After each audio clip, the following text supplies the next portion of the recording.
Les principales orientations de notre réflexion, c'est comment est-ce qu'on peut avoir du travail et en même temps faire autre chose, avoir une autre vie à côté de notre travail. Puis cet objectif de se dire il me faut du temps libre, moi je l'ai réfléchi, je l'ai incorporé dès la réflexion à l'installation. Nous, actuellement, on a 50 vaches allaitantes, on va avoir moins de travail que si on en élève 100. Donc c'est de réfléchir à la quantité de travail que tu as envie de fournir et donc comment tu vas définir la taille de ta ferme en fonction du temps de travail que tu veux bien y passer, quoi. Je me suis installé sur une petite structure et donc en faisant un certain nombre de choix, entre autres, je dirais sur la simplicité du système, la délégation d'un grand nombre de tâches, malgré tout. Il y a beaucoup de gens qui s'installent sans se poser la question du temps de travail, sans se dire... ça, c'est la variable qui compense le temps de travail, donc sans se la poser au départ comme une variable qu'on peut contrôler. Alors il y a une donnée qui est importante en agriculture, c'est la notion de travail et le regard des autres. Un paysan qui réussit, il faut qu'il bosse. Donc il faut se défaire de ça. On a vraiment réfléchi en termes d'efficacité au travail. C'est-à-dire qu'on a choisi de ne pas bosser tout le temps, mais quand on bosse, on est efficace.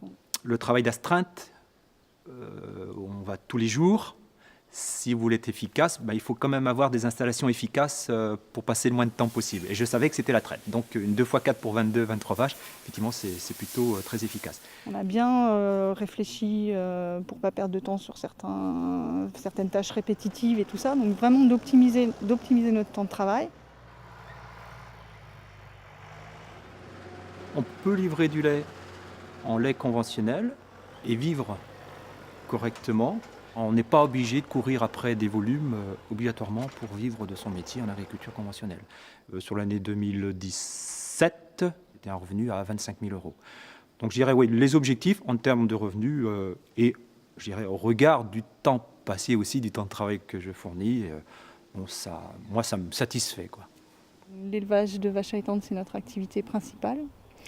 On a une activité d'accueil à la ferme à côté et on vend un peu de bois déchiqueté. L'an dernier, notre bénéfice agricole, il était à peu près de 28 000 euros pour nous deux.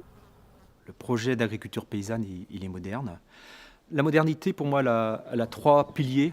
Le premier, effectivement, c'est de mettre le paysan au cœur de la réflexion. Ça tourne effectivement sur ce bien-être. Et ce bien-être passe certainement par le temps de travail. Deuxième notion, c'est la notion effectivement de viabilité. Donc ça, c'est l'angle revenu.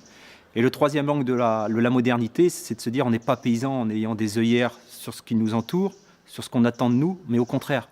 Ici, on est dans une ferme, on n'est pas dans une usine. Enfin voilà, on se sent aussi en adéquation avec notre environnement, ce que l'on attend de nous en tant que paysans. Prendre le temps de bien faire son boulot, c'est une satisfaction.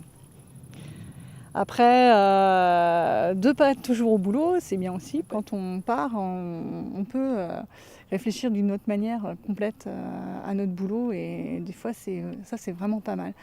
Quand on est toujours au boulot, il y a des choses qu'on ne voit plus, il y a des priorités qu'on avait au départ, qu'on a laissé tomber et on ne s'en est pas rendu compte.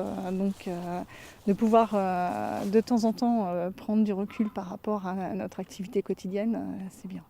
Ouais, on a réussi à avoir une vie qui nous plaît, quoi, une vie qu'on peut dire épanouissante.